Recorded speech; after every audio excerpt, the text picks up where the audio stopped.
দর্শক, এ বিষয়ে সহকর্মীদের কাছ থেকে জানবো বিস্তারিত। প্রথমেই যাচ্ছে সুনামগঞ্জে, সেখানে আছেন আমার সহকর্মী প্রদীপ দাস সাগর। প্রদীপ, লাখ লাখ পানিবন্দী মানুষের আশ্রয় এবং ত্রাণের বিষয়ে জানাবেন বিস্তারিত, কি অবস্থা সেখানে? স্বাস্থ্য এবং স্বাদের মধ্যে চমৎকার একটা ব্যালেন্স করে পীর প্রিমিয়াম আয়োডাইজড লবণ। এরশাদ, আসলে মানুষ লাখ লাখ পানিবন্দী হলো, আশ্রয় কেন্দ্র খোলা হয়েছে 531টি এবং সেটি আসলে খুবই অপ্রতুল। এবং কিছুক্ষণ আগে আমরা সুনামগঞ্জ জেলা প্রশাসকের সাথে কথা বলেছিলাম, তিনি আমাদেরকে যেমন জানিয়েছেন যে তাদের পক্ষ থেকে কন্ট্রোল রুম খোলা হয়েছে। কিছু কিছু কেন্দ্রে, আশ্রয় কেন্দ্রে অনেক বেশি মানুষ, কিছু কেন্দ্রে কম রয়েছে। তারা সেটি সমন্বয়ের চেষ্টা করছেন। এবং ত্রাণের যে বিষয়টি, তারা যেটি বলছেন যে যেহেতু অনেকেই রান্না করা খাবার নিয়ে এসেছেন এবং অনেকের সাথে রান্না করার মতো প্রয়োজনীয় খাবার রয়েছে, তাদের বিষয়টি বাদ দিয়ে যাদের একেবারেই কিছু নেই, তাদের যে সহযোগিতা সেটুকু তারা খবর পেলে সেটুকু তারা পৌঁছে দেবেন।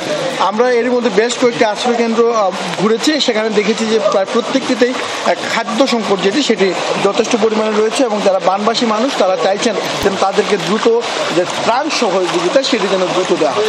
আমি এখন রয়েছি একেবারে সুনামগঞ্জ শহরের মধ্যবর্তী জায়গায় নতুন পাড়া নামে একটি এলাকা। এই এলাকাটিতে পানির অনেকটাই বেশি, হাঁটু অবধি ছাড়িয়েছে এবং এই কারণে এখানকার মানুষ তাদের যাতায়াতের জন্য এর মধ্যে নৌকার যে সুবিধা সেটি তারা শুরু করে। পূর্বাভাস অনুযায়ী যদি পানি এভাবে বাড়তে থাকে এবং যদি আগামী 2 দিন ভারী বৃষ্টিপাত হয়, তাহলে পানির পরিমাণ অনেকটাই বাড়বে এবং সেটি আরো ভয়াবহ আকার ধারণ করতে পারে। তারা যদি প্রত্যাশা করছেন যে 2022 সালের যে বন্যা যেন সেরকম ভয়াবহ পরিস্থিতি না হয় এবং এর জন্য যে প্রয়োজনীয় পদক্ষেপ সেটি নেওয়া হবে। একটি বিষয় বলে রাখি, সুনামগঞ্জের পাশের যে নদী, সেটিতে কিন্তু নদীতে পানি কমা শুরু হয়েছে এর মধ্যে, কিন্তু হাওড় অঞ্চল যেটি সেটিতে আসলে পানি বেশ দ্রুত বাড়ছে এবং যদি এটি ভাড়া যদি এভাবে বাড়তে থাকে তাহলে আসলে পরিস্থিতি আরো খারাপের দিকে যাবে। এবং এর মধ্যে বেশ কয়েকটি উপজেলার সাথে সুনামগঞ্জ সদরের যে যোগাযোগ, সড়ক যোগাযোগ সেটি বিচ্ছিন্ন হয়ে পড়েছে এবং আরো বেশ কয়েকটি জেলার সড়ক যোগাযোগও বিচ্ছিন্ন হবার পথে।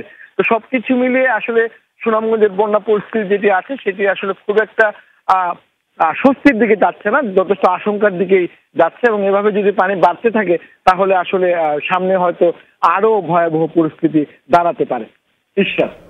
প্রদীপ, ধন্যবাদ আপনাকে। দর্শক, এবার সিলেটে যেতে চাই, সেখান থেকে যুক্ত আছেন আমার সহকর্মী মাহবুবুর রহমান রিপন। রিপন, আশ্রয় কেন্দ্রেও ঠাঁই নেই জানিয়েছিলেন আপনি, লাখো মানুষের দিন কাটছে কিভাবে এবং ত্রাণের কি অবস্থা সেখানে?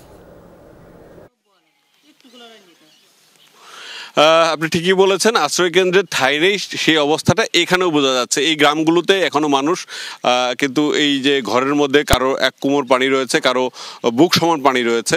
যাদের 1 কোমর পানি রয়েছে তারা কিন্তু এই চৌকির উপরে কোনো রকম কষ্ট করে বসে আছেন। তারা যেটা বলতে চাচ্ছেন যে এখানে কষ্ট করে রয়েছেন তারা, কারণ আশ্রয় কেন্দ্রে যাওয়ার মতো নৌকা তাদের নেই। 1, 2 হচ্ছে যে আশ্রয় কেন্দ্রে ওদের কাছে ইতিমধ্যে খবর আছে যে আশ্রয় কেন্দ্রেও আসলে তিল ধারণের ঠাঁই নেই। আমি কোম্পানিগঞ্জে রয়েছি, কোম্পানিগঞ্জের একটি গুচ্ছ গ্রাম।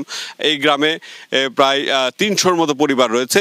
কিছু পরিবার এখান থেকে একটি বালুর আশ্রয়খানা, বালুর স্টক করে রাখা হয়েছিল, সেখানে তারা অবস্থান করেছে। সেখানে গরু বাছুর এবং বাচ্চা কাচ্চা নিয়ে সেখানে অবস্থান করছে। আর ত্রাণের কথা যেটা বলছেন, আজ দুর্যোগ ব্যবস্থাপনা ত্রাণ মন্ত্রণালয়ের মাননীয় প্রতিমন্ত্রী সফর করেছেন কোম্পানিগঞ্জ এবং সিলেটে গেছেন। সিলেটের বিশ্বনাথেও তিনি যাবেন। তিনি যেটা বলতে চেয়েছেন যে যা যা করণীয় আছে সরকারের পক্ষ থেকে সবই করা হবে, কিন্তু আমরা আশ্রয় কেন্দ্রগুলোতে দেখছিলাম যে বেলা 1টা পর্যন্ত কোনো খাবার তাদের হাতে পৌঁছায়নি।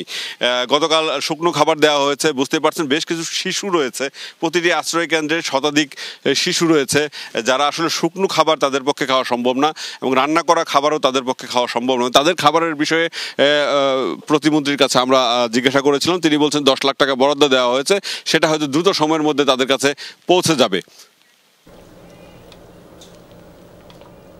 ধন্যবাদ রিপন আপনাকে।